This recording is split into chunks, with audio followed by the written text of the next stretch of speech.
The first thing I noticed about her was how tired she looked. Not messy tired. Not careless. The kind of tired that lives behind the eyes, where someone has been holding themselves together for too long and is afraid of what might happen if they stop.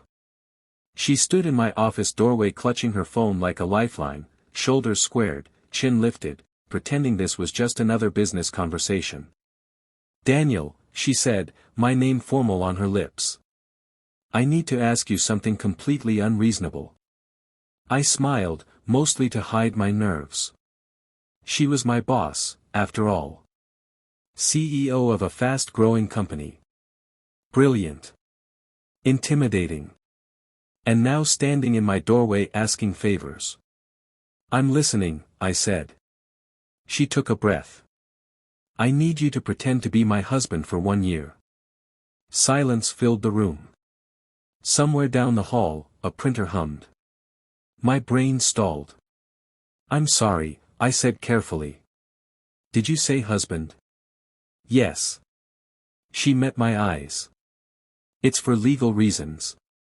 Family pressure. Investors. I can explain. But I need someone I trust. Someone stable. Someone who won't fall apart under scrutiny." I thought of my daughter Lily waiting for me at home, missing her mom who had left 3 years ago. I thought of the carefully rebuilt routine of our lives. Safe. Predictable. "And you picked me," I said. "You're honest," she replied. "You're kind. And you don't gossip." I laughed before I could stop myself. "You forgot the part where I'm a single dad with a 7-year-old. Her expression softened. "That's part of why I chose you." I should have said no. Any sane person would have. But something in her voice sounded like someone standing on the edge, hoping not to fall. "What exactly does pretending involve?" I asked. She hesitated. "Public appearances.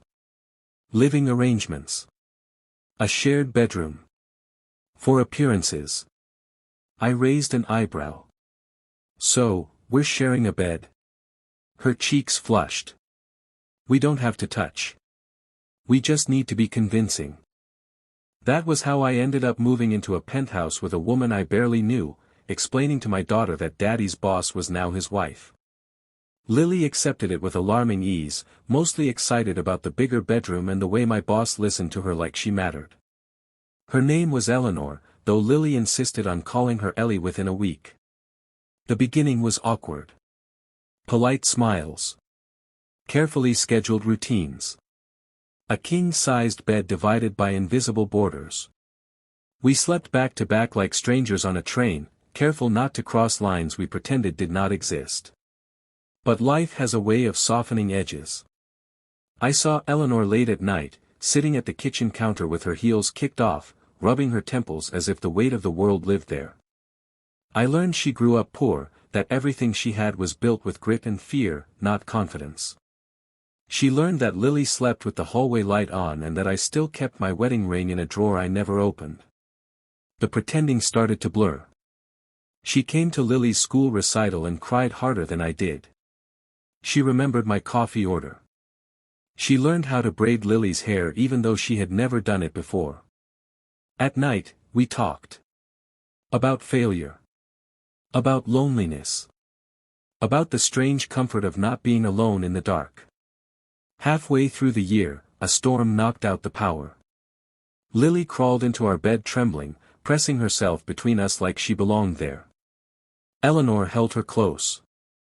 I watched them breathe in sync and felt something warm and terrifying bloom in my chest.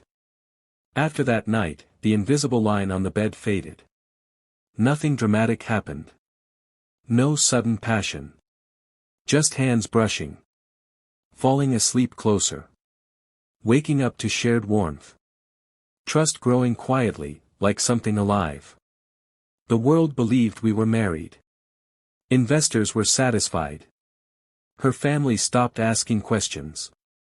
And somewhere along the way, I stopped pretending.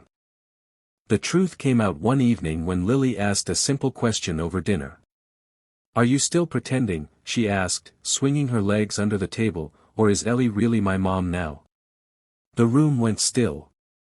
Eleanor looked at me, eyes wide and vulnerable. Waiting. I swallowed. What do you think? I asked Lily. She smiled. I think real doesn't feel scary. That night, Eleanor sat on the edge of the bed, hands twisting in her lap. The year is almost over, she said softly. You can leave. I won't make this hard. I moved closer. What if I don't want to? Her breath caught. Daniel. I don't know how to do this without pretending. I reached for her hand. Then we don't pretend. We go slow. We choose it. She cried then. Quietly. The kind of tears that come from finally being safe enough to feel. When the year ended, there was no announcement. No dramatic reveal. Just a man, a woman, and a little girl who had built something real by accident. We slept in the same bed because it felt right. Not because anyone was watching. And for the first time since my life fell apart, I understood something simple and true. Sometimes kindness is not pretending at all. Sometimes it is saying yes to a strange request and discovering that love was waiting on the other side.